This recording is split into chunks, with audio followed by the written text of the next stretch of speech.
নমস্কার, আমি স্বপ্না বন্দ্যোপাধ্যায়।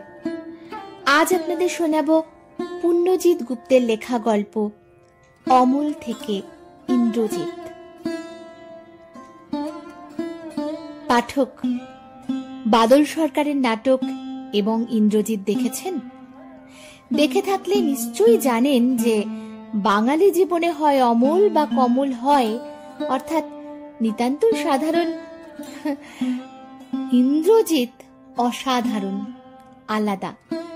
কিন্তু অমল বা বিমল বা কমল থেকে ইন্দ্রজিৎ হওয়ার সুযোগ সকলের হয় না। আমাদের অমল বাবুর হয়েছিল। অমলবাবু বর পেয়েছেন, ইচ্ছা পূরণের ইন্দ্রজিৎ হওয়ার বর। বরটা একটু গোল মেলে, যা ইচ্ছে তাই চাওয়া যাবে না, অর্থাৎ হাতে হাতে তালি দিয়ে যখন তখন মন্ডা মিঠাই পাওয়া যাবে না, জুতো জোড়াও পায়ে দিয়ে যখন তখন নিউ ইয়র্ক প্যারিসেও ঘুরে আসা যাবে না, অমিতাভ বচ্চন বা বিল গেটস হয়ে যেতে পারবেন না। ইচ্ছে পূরণটা হবে কয়েক মুহূর্তের জন্য, বা হয়তো কয়েক মিনিটও হতে পারে, তার বেশি নয়। কয়েক মুহূর্তের জন্য অমিতাভ বচ্চন হয়ে লাভ নেই, নিজের গলার স্বরই তার মধ্যে চিনে উঠতে পারবেন না। কয়েক মুহূর্তের জন্য নিউ ইয়র্ক যাওয়া মানে ওই কেনেডি এয়ারপোর্টের ইমিগ্রেশন কাউন্টার অব্দিও পৌঁছতে পারবেন না। কয়েক মুহূর্তে বড়জোর গোটা কয়েক রসগোল্লা খেয়ে উঠতে পারবেন, তাও বেশি তাড়াতাড়ি করতে গেলে গলায় আটকে বিষম টিসম খেয়ে একটা বিচ্ছিরি ব্যাপার হতে পারে। তাহলে উদ্ভট বর নিয়ে করবেন কি? কোন ইচ্ছা পূরণ করে ইন্দ্রজিৎ হবেন? ইচ্ছা পূরণ দেবী মোটামুটি ভালো একটা গুগলি ছেড়ে গেছেন। আসলে এই কয়েক মুহূর্তের জন্য যেটা করতে হবে সেটা করতে হবে নিজের অতীত জীবনে ফিরে গিয়ে, অর্থাৎ জীবনে যা গুরুত্বপূর্ণ সিদ্ধান্ত আজ অব্দি নিয়েছেন তার একটা বদলানোর সুযোগ পাবেন। হয়তো তারপরে জীবনের মোড় পাল্টে যাবে। অমলবাবু ভাবতে আরম্ভ করলেন এবং বুঝতে পারলেন ব্যাপারটা খুব সোজা নয়। জীবনে অনেক সিদ্ধান্ত নিয়েছেন, যা বেশিরভাগই এখন মনে হচ্ছে গবেটের মতো নিয়েছিলেন। কোনটা পাল্টালে জীবনের ধারা অনুযায়ী আরো অনেক নতুন সিদ্ধান্তের উৎপত্তি হয়, সেগুলো কোনোটাই এখনো জানা নেই, অর্থাৎ গুগলির সাথে ইয়র্কারও মেশানো আছে। যা হোক, ভেবে চিন্তে অমলবাবু লিস্ট বানাতে বসলেন। 1. বাবার পাটনা বদলি হওয়ার সময়ে কলকাতার বোর্ডিং স্কুলে ভর্তি না হয়ে মায়ের আঁচল ধরে পাটনা চলে যাওয়া। তখন পড়েন ক্লাস 5-এ এবং নিজের চোখের জলের সাথে মাতৃদেবীর চোখের জলে সমবেত বন্যায় এই সিদ্ধান্ত ফাইনালাইজ করেছিলেন। 2. ডিপ্লোমা ইঞ্জিনিয়ারিং না পড়ে কমার্স পড়া। পরবর্তী যুগে বহু ডিপ্লোমা ইঞ্জিনিয়ারকে AMIE করে প্রতিষ্ঠিত হতে দেখেছেন এবং হৃদয়ের ব্যথা হৃদয়েই চেপে রেখেছেন। 3. কলেজের সোশ্যাল নাইটে সহপাঠিনী রমার প্রেম প্রত্যাখ্যান করা। এটা যদিও বেশ মোটা, বেশ বেটে, বেশ কালো এবং বেশ বদমেজাজি ছিল, তবুও বাপের পয়সা করে সংস্থান ভালোই ছিল। 4. ওই একই রাত্রে কলেজের বন্যী শিখা অতসীর সাথে আলাপ করা এবং একতরফা প্রেমে ফ্ল্যাট হয়ে যাওয়া। ফলস্বরূপ দেদার টাকা, দেদার সময় এবং কবিতা লিখে দেদার কাগজ কলম এবং দেদার চারমিনার সহযোগে খরচ করা এবং 1 বছর পরীক্ষায় মোত্তা খাওয়া। 5. মামার কাঠের গোলার ব্যবসায় যোগ না দিয়ে ছিটে ফোঁটা চাকরি করা। মামা এখন ঢাকা, কাঠমান্ডু এবং কলম্বোতে এক্সপোর্ট অফিস। মামার ম্যানেজার এখন হন্ডা সিটির মালিক। 6. CA পরীক্ষায় একবার হোঁচট খেয়ে হাল ছেড়ে দেওয়া এবং বিকম ডিগ্রি সম্বল করে জীবন যুদ্ধে এগিয়ে যাওয়া। ফলস্বরূপ পদাতিক সৈনিক হয়েই বাকি জীবনটা কাটানো। 7. সরকারি অফিসের নিশ্চিন্ত আরামে পরিতৃপ্ত থাকা এবং প্রাইস ওয়াটার হাউসের টেম্পোরারি চাকরিকে তুড়ি মারা এই চাকরিতে যোগ দিয়ে বাল্যবন্ধু বিকাশ এখন ল্যাপটপ কাঁধে নিয়ে বছরের 7 মাস ফরেনে যায়। অমলবাবু কনফিউজড হতে লাগলেন, কোনটা ছেড়ে কোনটা ধরবেন। মাত্র 1 রাত সময়। ভোরবেলা ইচ্ছাপূরণ দেবী হাজির হবেন, একটা বর দিয়ে অন্তর্ধান করবেন। 60 বছর বয়সে ইন্দ্রজিৎ হওয়ার এই একটাই মৌকা পাওয়া যাবে।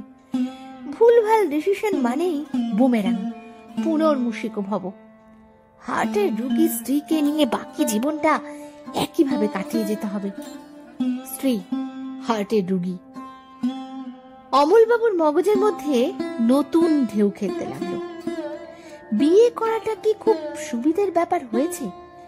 27 বছর বয়সে বিয়ে করেছেন, পরের 2 বছর কেটেছে নতুন বউয়ের সাথে নিয়ম মাফিক প্রেম করে। তার পরের 3 বছর রাত জেগে এবং বেবি ফুডের টিন জড়ো করে। তারপরের 20 বছর মেয়ের জন্য ইংলিশ মিডিয়াম স্কুল, কলেজ এবং ইউনিভার্সিটিতে দৌড়াদৌড়ি করে এবং মেয়ের ওয়ার্ক এডুকেশন থেকে শুরু করে প্রজেক্ট কমপ্লিকেশন অবধি টেনশনে ভুগে। পরের 2 বছর সুপাত্রের খোঁজে জুতো শুকতলা এবং মাথার চুল ক্ষয় করে। আর তার পরের কয়েকটা বছর মেয়ের বিয়ের ধার শোধ করে এবং অসুস্থ স্ত্রীর পরিচর্যা করে। 33 বছর এইভাবেই কেটেছে। তার চেয়ে যদি বিয়ে না করতেন, এই 33 বছর নিজের হাতে থাকতো। সম্পূর্ণ নিজের জন্য 33 বছর কি কম সময়? কত কি করতে পারতেন, ইন্দ্রজিৎ হতে পারতেন। ভোরবেলা ইচ্ছাপূরণ দেবীর সাথে অমলবাবুর কথোপকথনটা এইরকম। ইচ্ছাপূরণ দেবী: বাছা, ভাবনা শেষ হয়েছে? কি বর চাই? অমলবাবু: আগে আমি অনেক ভেবেচিন্তে দেখলাম বোধ হয়। ইচ্ছাপূরণ দেবী: ভ্যান তারা না করে তাড়াতাড়ি বল, আমার সময় নেই। বিমল, কমল সব ওয়েট করে আছি। আগে বিয়ে। বিয়ে কি? বিয়ে করব না, বউ তো রয়েছে, আরেকটা বিয়ে করার বদমতলব মাথায় এলো কি করে? না না, আরেকবার না। না না, আরেকবার না। না না, আরেকবার না। মোলো যা, তাহলে আবার কি? আগে এই বিয়েটা, মানে এই কারেন্ট বিয়েটা করব না। ডিভোর্স করবে? বল তাহলে এক্ষুনি কোর্ট, উকিল, জজ সব হাজির করছি। খোরপোশের টাকা রেডি আছে তো?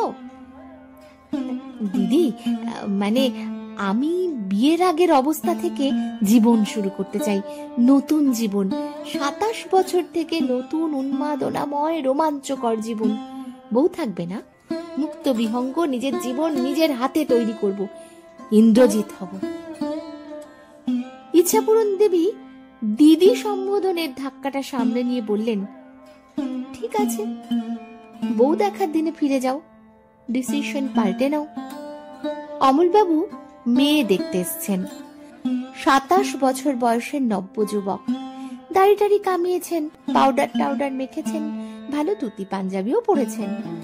যদিও জানেন এসবের কোনো প্রয়োজন নেই, তবুও সাজগোজের লোকটা সামলাতে পারেননি।